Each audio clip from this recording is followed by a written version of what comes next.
नमस्कार दोस्तों, स्वागत है आप सभी का अपने YouTube channel perfect study GS में। दोस्तों, हम लोग बिहार दरोगा मेंस का जो प्रैक्टिस सेट मेरे चैनल पर चलाया जा रहा है, इसमें आज हम लोग प्रैक्टिस सेट नंबर 5 को करने वाले हैं। दोस्तों, यहाँ पे डेली प्रैक्टिस सेट चलाया जा रहा है। दोस्तों, इसमें हम लोग 75 क्वेश्चन को देखेंगे और 25 क्वेश्चन जो बच जाएगा मैथ और रीजनिंग का, हम आपको डिस्क्रिप्शन में टेलीग्राम का लिंक दे देंगे। आप लोग जा करके वहाँ से पीडीएफ को प्राप्त कर लीजिएगा। दोस्तों, इसमें हम आपको फुल एक्सप्लेनेशन के साथ इसको डिस्कशन कराएंगे। दोस्तों, आपसे एक रिक्वेस्ट है कि आप मेरे चैनल पर नए हैं तो प्लीज़ इसे सब्सक्राइब कर लें और इसे ज़्यादा से ज़्यादा लाइक करें, दोस्तों में शेयर करें फेसबुक, व्हाट्सएप, टेलीग्राम के माध्यम से। तो चलिए स्टार्ट करते हैं। और दोस्तों, मेरे चैनल पे आपको बिहार दरोगा मेंस का बहुत आपको प्रैक्टिस सेट हम कराए हुए हैं। आप जा करके मेरे चैनल पे आपको प्लेलिस्ट में जाकर उसे देख सकते हैं। आज का पहला क्वेश्चन हो जाएगा, कह रहा है कि 54 ग्राम जल में उपस्थित अणुओं की संख्या क्या क्या है। यह आपको बताना है कि 54 ग्राम जल में उपस्थित अणुओं की संख्या। एक का राइट आंसर हो जाएगा ऑप्शन नंबर 2, 18.066 गुने 10 के पावर 23। नेक्स्ट हम लोग देख लेते हैं। क्वेश्चन नंबर 2 में आपको कह रहा है कि किसी तत्व की पिंड संख्या 24 एवं न्यूट्रॉनों की संख्या 12 है, तो उस तत्व में इलेक्ट्रॉन की संख्या आपको बताना है। 2 का राइट आंसर हो जाएगा ऑप्शन नंबर 3, इसका राइट आंसर 12 हो जाएगा। दोस्तों, इसका फॉर्मूला होता है कि पिंड संख्या बराबर प्रोटॉन प्लस न्यूट्रॉन होता है। Proton plus neutron. तो यहाँ पे दोस्तों आपको पिंड संख्या जो है वह 24 दिया हुआ है, उसके बाद न्यूट्रॉनों की संख्या दिया हुआ है। तो इसमें से न्यूट्रॉनों की संख्या को हम लोग हटा देंगे तो उसके बाद आपका इलेक्ट्रॉन निकल जाएगा। नेक्स्ट हम लोग देख लेते हैं। क्वेश्चन नंबर 3 कह रहा है कि वे सूक्ष्म जीव जो सड़े गले पदार्थों को सरल पदार्थों में बदल देते हैं कहलाते हैं। 3 का राइट आंसर हो जाएगा ऑप्शन नंबर 4, अपघटक। अपघटक या मृतजीवी परपोषी जीव हैं जिनमें प्रमुख रूप से बैक्टीरिया तथा कवक होते हैं और पोषण के लिए मृत कार्बनिक पदार्थ या मृत कार्बनिक पदार्थ या अपरद पर निर्भर रहते हैं। और उपभोक्ता की तरह अपघटक जो है अपना भोजन निगलते नहीं हैं, बल्कि वे शरीर से मृत प्रायः पौधे तथा पशुओं के अवशेषों पर विभिन्न प्रकार के एंजाइम उत्सर्जित करते हैं। नेक्स्ट हम लोग देख लेते हैं। क्वेश्चन नंबर 4 में आपको न्यूमेरिकल टाइप का दिया हुआ है। इसमें आपको कह रहा है कि एक विद्यार्थी ने प्रयोग के दौरान कांच के आयताकार घनाभ से गुजरने वाली किरण का पथ निर्धारित किया। उसने 3 कोणों θ1, θ2 एवं θ3 का मान ज्ञात किया। निम्नलिखित में से कौन माप सही है, यह आपको बताना है। 4 का राइट आंसर हो जाएगा ऑप्शन नंबर 2, θ1 जो है वह छोटा है θ2 से, लेकिन θ1 बराबर θ3, यानी कि 4 का राइट आंसर ऑप्शन 2 हो जाएगा।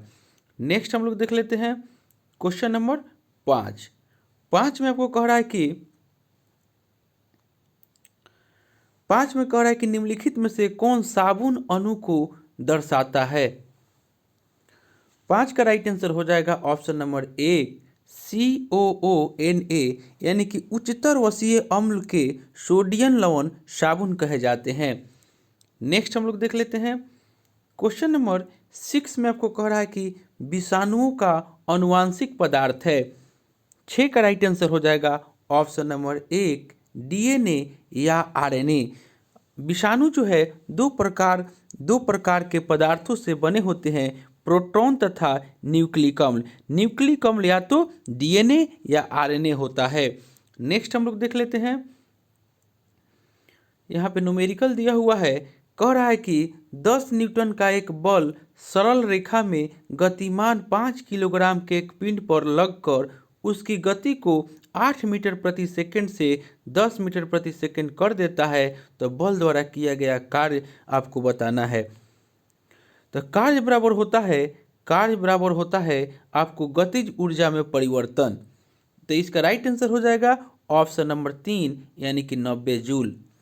नेक्स्ट हम लोग देख लेते हैं क्वेश्चन नंबर 8 में आपको कह रहा है कि जंतु शरीर में रुधिर बैंक क्या है। 8 का राइट आंसर हो जाएगा ऑप्शन नंबर 4 तिल्ली। जंतु शरीर में रुधिर बैंक तिल्ली को कहा जाता है। नेक्स्ट हम लोग देख लेते हैं क्वेश्चन नंबर 9 में आपको कह रहा है कि जब इथाइल एल्कोहल को सांद्र गंध काम्ल के साथ 443 केल्विन पर गर्म किया जाता है तो कौन असंतृप्त हाइड्रोकार्बन उत्पन्न होता है। 9 का राइट आंसर हो जाएगा ऑप्शन नंबर 3 यानी कि इथीन। नेक्स्ट हम लोग देख लेते हैं क्वेश्चन नंबर 10 में आपको बताना है, कह रहा है कि लंबाई एल एवं अनुप्रस्थ काट ए के तांबे के एक तार के आई भी गुणवत्ता को आरेख में दर्शाया गया है, वक्र की ढाल आपको बताना है।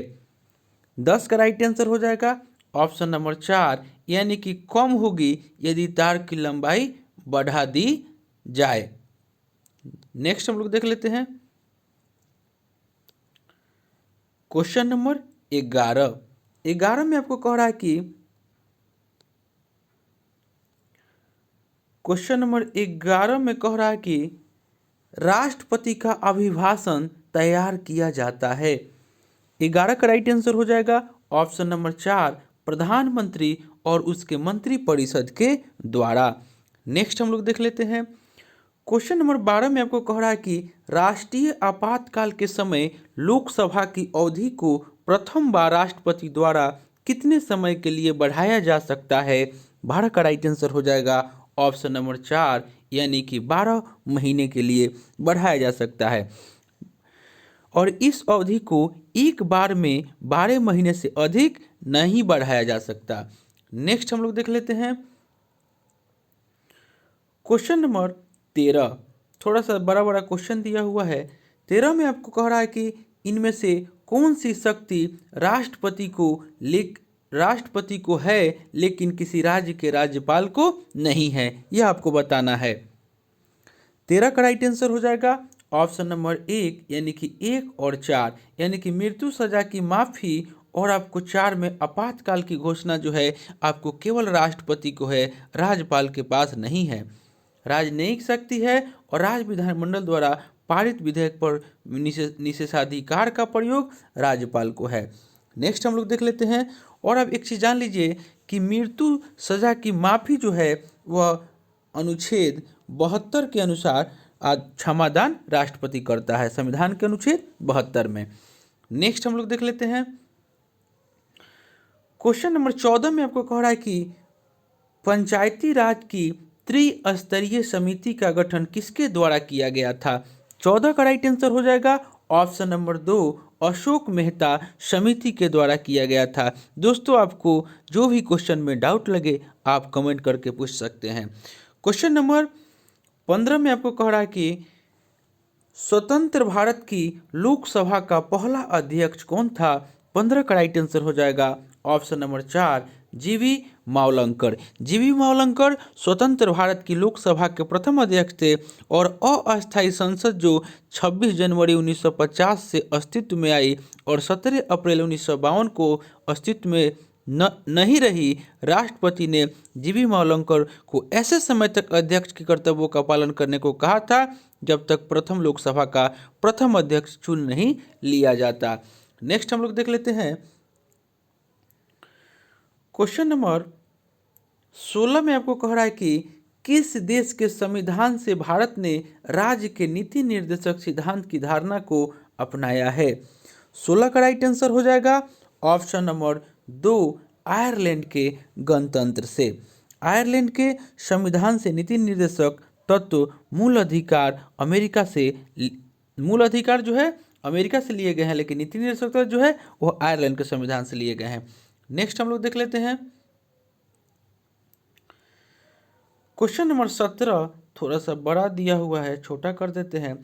17 में आपको कह रहा है कि निम्नलिखित में से भारतीय संविधान का आत्मा की तरह उल्लेखित किया गया किसको आपको कह रहा है कि निम्नलिखित में से किसे भारतीय संविधान की आत्मा की तरह उल्लेखित किया गया है।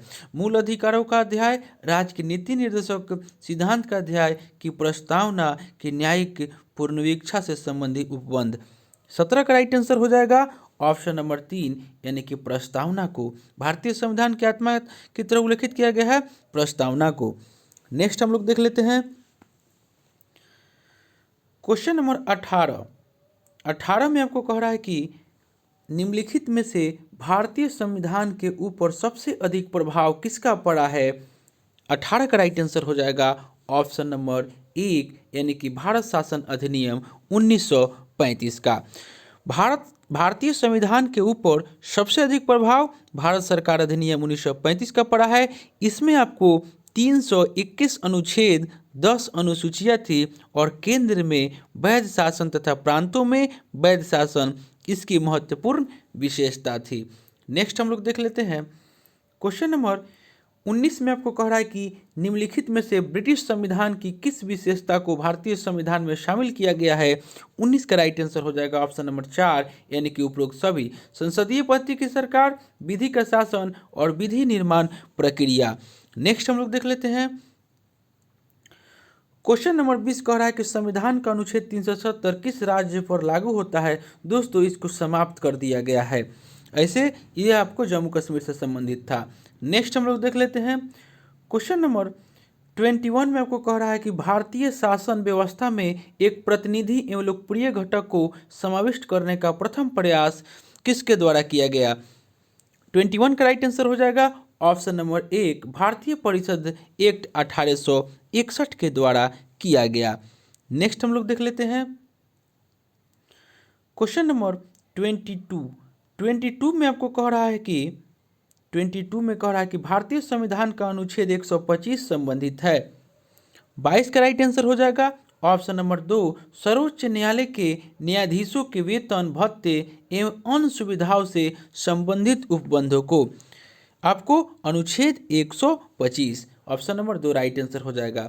नेक्स्ट हम लोग देख लेते हैं क्वेश्चन नंबर 23 में आपको कह रहा है, क्वेश्चन नंबर 23 में थोड़ा सा बड़ा कर देते हैं। क्वेश्चन नंबर 23 में कह रहा है कि संविधान का कौन सा अनुच्छेद पूंजी बिलों से संबंधित है। 23 का राइट आंसर हो जाएगा ऑप्शन नंबर 2 यानी कि अनुच्छेद 110।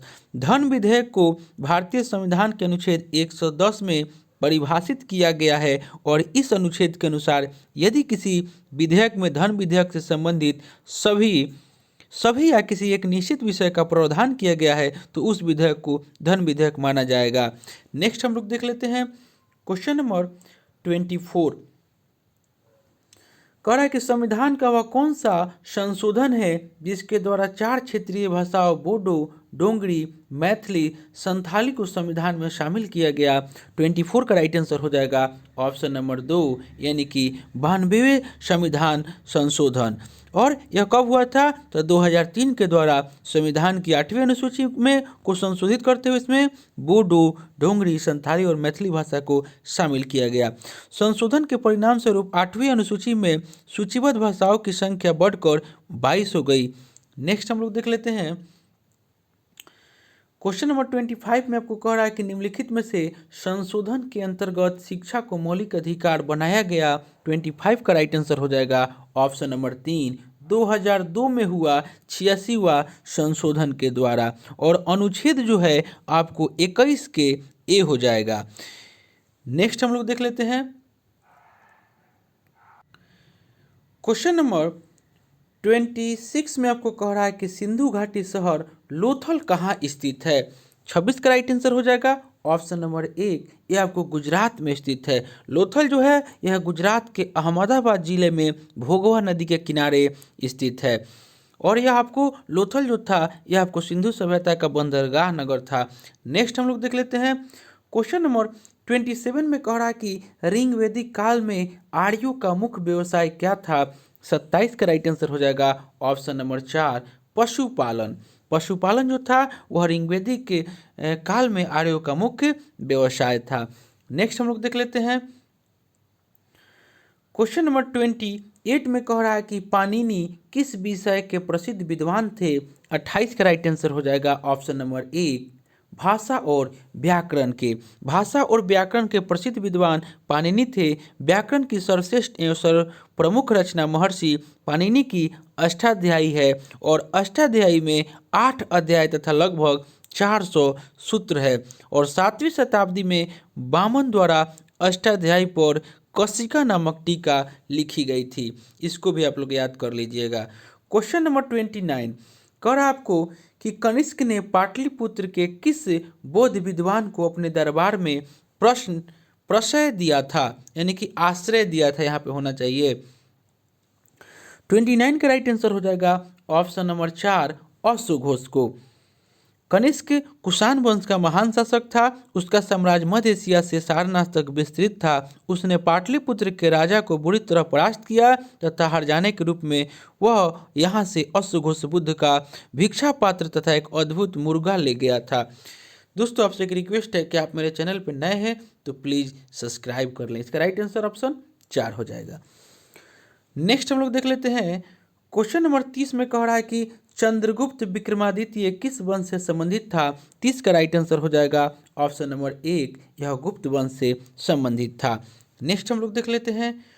क्वेश्चन नंबर 31 कह रहा है कि मराठी योद्धा शिवाजी के पिताजी कौन थे।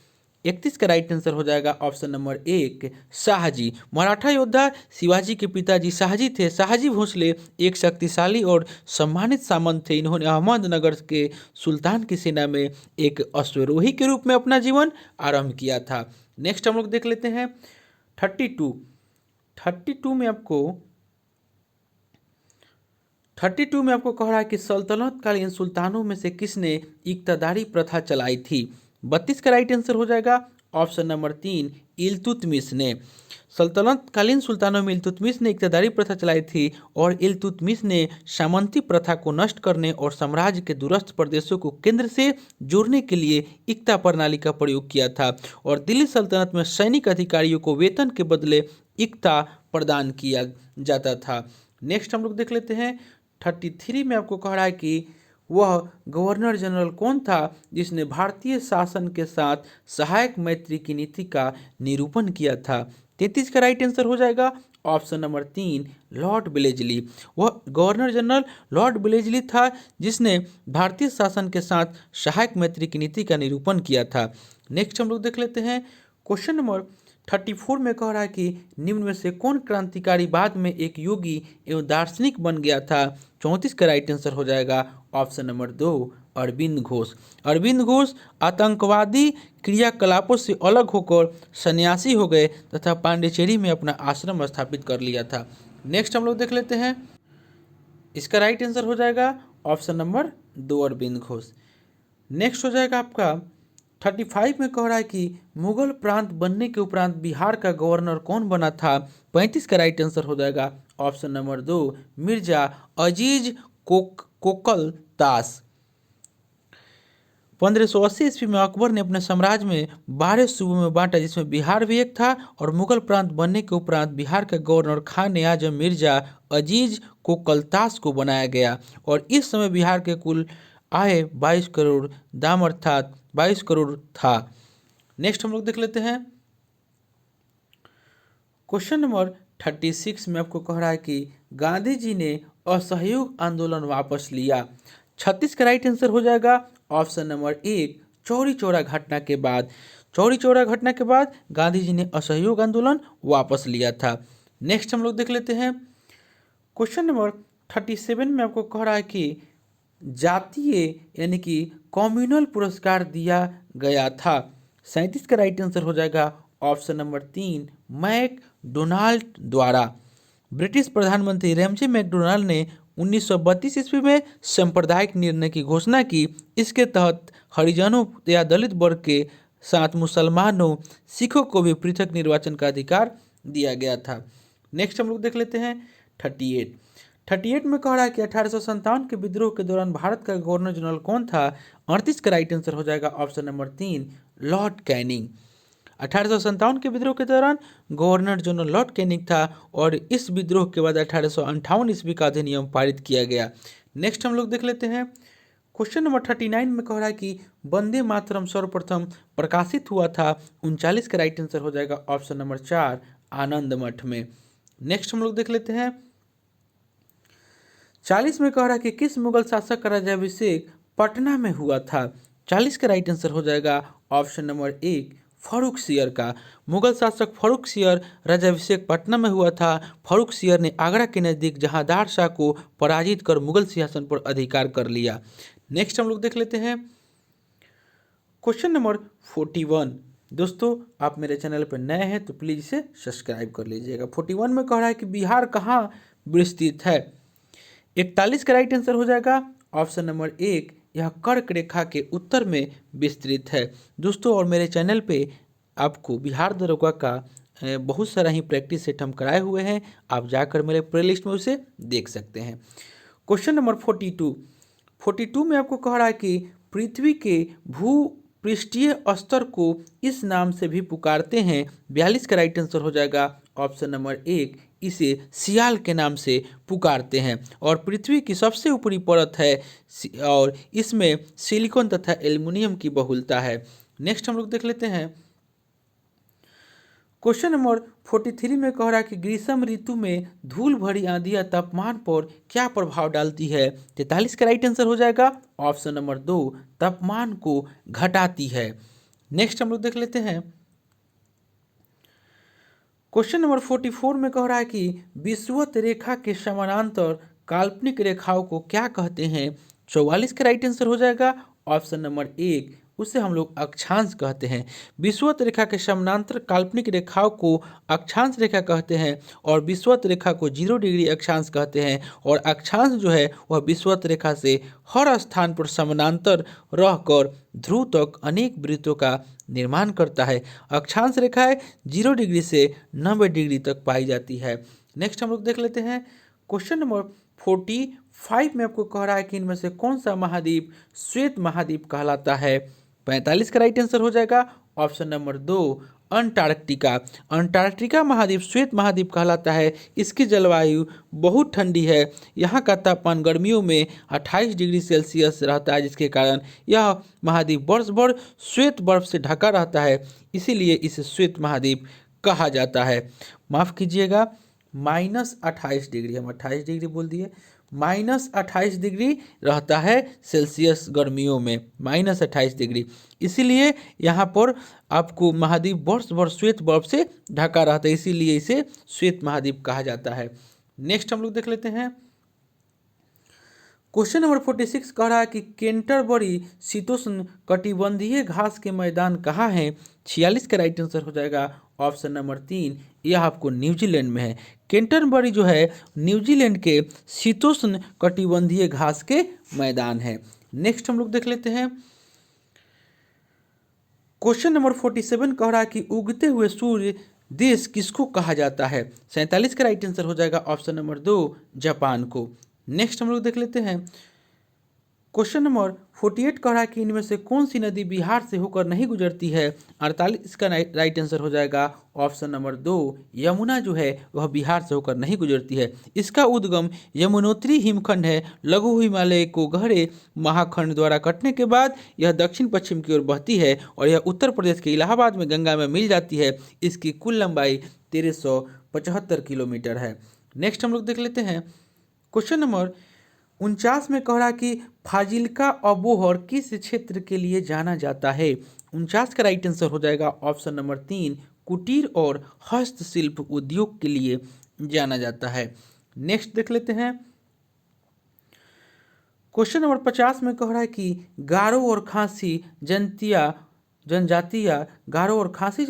मुख्य रूप से पाए जाते हैं। 50 का राइट आंसर हो जाएगा ऑप्शन नंबर 2 मेघालय में। नेक्स्ट हम लोग देख लेते हैं क्वेश्चन नंबर 51 में आपको कह रहा है 51 में कि रायसीना हिल कहाँ है। 51 का राइट आंसर हो जाएगा ऑप्शन नंबर 1 यह आपको नई दिल्ली में है। रायसीना हिल नई दिल्ली में स्थित है। भारत का राष्ट्रपति भवन यहीं पर स्थित है। रायसीना हिल्स अरावली पर्वत श्रेणी का अंग है और अरावली पर्वत का आरंभ यहीं से होता है। नेक्स्ट क्वेश्चन देख लेते हैं क्वेश्चन नंबर 52 में आपको कह रहा है कि भारत में हीरा काटने के उद्योग का मुख्य केंद्र है। 52 का राइट आंसर हो जाएगा ऑप्शन नंबर 3 सूरत। भारत में हीरा काटने के उद्योग का मुख्य केंद्र गुजरात का सूरत है और यहाँ हीरो की कटाई तथा उनकी पॉलिश की जाती है, उसके बाद विदेशों में निर्यात किया जाता है। नेक्स्ट हम लोग देख लेते हैं।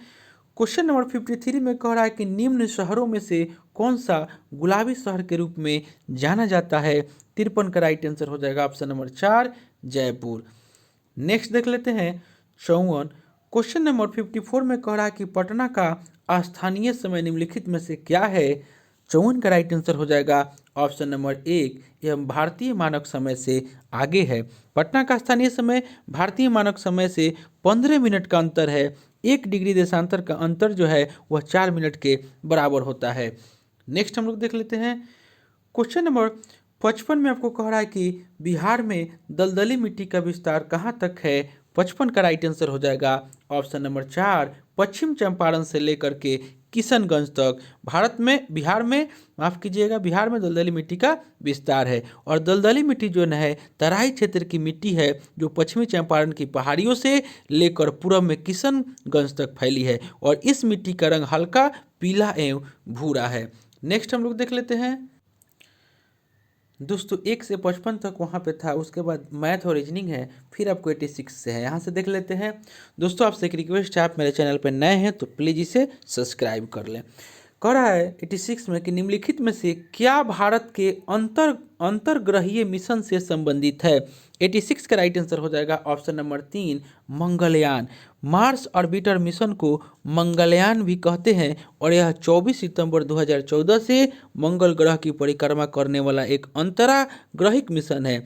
इसे इसरो के द्वारा 5 नवंबर 2013 को लॉन्च किया गया था। मंगलयान अंतर्ग्रहिक मिशन के कार्यों प्रबंधन, योजना और तकनीकी को डिजाइन करने के लिए विकसित एक टेक्नोलॉजी डिमॉन्स्ट्रेटर प्रोजेक्ट है। नेक्स्ट हम लोग देख लेते हैं। क्वेश्चन नंबर 87 में आपको कह रहा है कि कंप्यूटर में वर्कबुक आमतौर पर इससे संबंधित होती है। 87 का राइट आंसर हो जाएगा ऑप्शन नंबर 1 MS एक्सेल जो है वह आपको वर्कबुक एक्सेल फाइल के लिए दूसरा वर्ड है। यह एक फाइल है जिसमें एक या उससे अधिक वर्कशीट अंतर्विष्ट होती है, जिसका प्रयोग कोई भी व्यक्ति विभिन्न प्रकार की संबंधित इन्फॉर्मेशन को संगठित करने के लिए कर सकता है। नेक्स्ट हम लोग देख लेते हैं। क्वेश्चन नंबर 88 में आपको कह रहा है कि कोई व्यक्ति कंप्यूटर साक्षर कहलाता है यदि वह सक्षम हो केवल। 88 का राइट आंसर हो जाएगा ऑप्शन नंबर 1 आवश्यक एप्लीकेशनों को चलाने में। नेक्स्ट हम लोग देख लेते हैं। क्वेश्चन नंबर 89 में आपको कह रहा है कि अमजद अली खान एक भारतीय शास्त्रीय संगीतकार हैं जो बजाते हैं। 89 का राइट आंसर हो जाएगा ऑप्शन नंबर 4 सरोद। नेक्स्ट देख लेते हैं। क्वेश्चन नंबर 90 में कह रहा है कि कबड्डी डैश राज्य का आधिकारिक खेल नहीं है। 90 का राइट आंसर हो जाएगा ऑप्शन नंबर 1 राजस्थान का आधिकारिक खेल नहीं है। कबड्डी भारतीय राज्यों में तमिलनाडु, महाराष्ट्र, बिहार, आंध्र प्रदेश, तेलंगाना और पंजाब का राजकीय खेल है और बास्केटबॉल राजस्थान का राजकीय खेल है। नेक्स्ट हम लोग देख लेते हैं। क्वेश्चन नंबर 91 कह रहा है कि नेताजी सुभाष राष्ट्रीय क्रीड़ा संस्थान डैश में स्थित है। 91 का राइट आंसर हो जाएगा ऑप्शन नंबर 2 यह पटियाला में स्थित है। नेक्स्ट क्वेश्चन देख लेते हैं। क्वेश्चन नंबर 92 कह रहा है कि ICR का पूरा नाम है। 92 का राइट आंसर हो जाएगा option number 1 intelligent character recognition. Next हम लोग देख लेते हैं। क्वेश्चन नंबर 93 में आपको कह रहा है कि छोटा कर देते हैं, थोड़ा लंबा क्वेश्चन है। कह रहा है आपको 93 में हम PDF देंगे, वहाँ से आप लोग अच्छा से देख लीजिएगा। कह रहा है कि विश्व गौरैया दिवस 20 मार्च को मनाया जाता है। 93 का राइट आंसर हो जाएगा ऑप्शन नंबर 3 गौरैया के संरक्षण हेतु जागरूकता बढ़ाने के लिए 20 मार्च को विश्व गौरैया दिवस मनाया जाता है। आप लोग इसे याद रख लीजिएगा। क्वेश्चन नंबर 94 में कह रहा है कि फाउंटेन ऑफ वेल्थ यहाँ स्थित है। फाउंटेन ऑफ वेल्थ यहाँ स्थित है। 94 का राइट आंसर हो जाएगा ऑप्शन नंबर 1 यह आपको सिंगापुर में स्थित है। नेक्स्ट हम लोग देख लेते हैं। क्वेश्चन नंबर 95 कह रहा है कि निम्नलिखित में से क्या भारत में बाघों की आबादी के लिए खतरा नहीं है।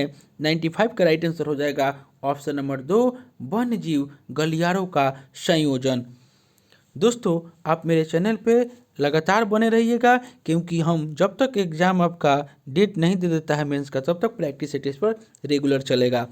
नेक्स्ट हम लोग देख लेते हैं। क्वेश्चन नंबर 96 में कह रहा है कि हाल ही में समाचारों में चर्चित भारत पाकिस्तान सिंधु जल समझौता कब हस्ताक्षरित हुआ था। 96 का राइट आंसर हो जाएगा ऑप्शन नंबर 4, 1960 में हस्ताक्षरित हुआ था। नेक्स्ट हम लोग देख लेते हैं। क्वेश्चन नंबर 97 में आपको कह रहा है कि लेडी विथ अ लैम्प के नाम से किसे जाना जाता है, यानी कि लेडी विथ द लैम्प के नाम से किसे जाना जाता है। 97 का राइट आंसर हो जाएगा ऑप्शन नंबर 4, यानी कि फ्लोरेंस नाइटिंगेल को। नेक्स्ट हम लोग देख लेते हैं। क्वेश्चन नंबर 98 में कह रहा है कि RAW का पूरा नाम क्या है, यानी कि RAW को हम लोग रॉ कहते हैं। 98 का राइट आंसर हो जाएगा option number 4, research and analysis wing, इसको हम लोग रॉ कहते हैं। नेक्स्ट देख लेते हैं। क्वेश्चन नंबर 99 में कह रहा है कि वर्ष 1923 में 3 स्थिति यानी कि 3 पोजीशन ट्रैफिक सिग्नल को किसने पेटेंट कराया। 99 का राइट आंसर हो जाएगा option number 1, Garrett Morgan. America के पेटेंट कार्यालय ने 20 नवंबर 1923 को आविष्कार और न्यूज पेपरमैन ग्रेंट मॉर्गन को उसके 3 स्तर वाले ट्रैफिक सिग्नल के लिए आपको पेटेंट नंबर प्रदान किया था। नेक्स्ट हम लोग देख लेते हैं। नेक्स्ट और अंतिम क्वेश्चन आज का हो जाएगा, कह रहा है कि जीपीएस का पूरा नाम है। 100 का राइट आंसर हो जाएगा ऑप्शन नंबर 2, यानी कि ग्लोबल पोजिशनिंग सिस्टम, जीपीएस का पूरा नाम है। तो दोस्तों यह प्रैक्टिस सेट जो हम लेकर आए थे, यह आपको बिहार दरोगा मेंस का प्रैक्टिस सेट नंबर 5 था। इससे पहले दोस्तों हम लोग 4 प्रैक्टिस सेट कर चुके हैं। अगर उसे आपने नहीं देखे हैं तो मेरे प्लेलिस्ट में जाकर उसे देख सकते हैं। दोस्तों आपसे एक रिक्वेस्ट है कि आप मेरे चैनल पर नए हैं तो प्लीज़ इसे सब्सक्राइब कर लें और इसे ज़्यादा से ज़्यादा लाइक करें, दोस्तों में शेयर करें फेसबुक, व्हाट्सएप, टेलीग्राम के माध्यम से। अगर आपको इसका PDF चाहिए तो डिस्क्रिप्शन में हम टेलीग्राम का लिंक दे देंगे, आप लोग जाकर के वहाँ से प्राप्त कर सकते हैं। दोस्तों अगर आपको बिहार दरोगा मेंस का, आपको एडिटोरिया वॉल्यूम 1 वॉल्यूम 2 और आपको प्लेटफॉर्म बुक का प्रैक्टिस सेट करना है तो आप मेरे प्लेलिस्ट में जाकर उसे देख सकते हैं, वहाँ पे आपको मिल जाएगा। तो चलिए दोस्तों मिलते हैं नेक्स्ट वीडियो में, तब तक के लिए धन्यवाद।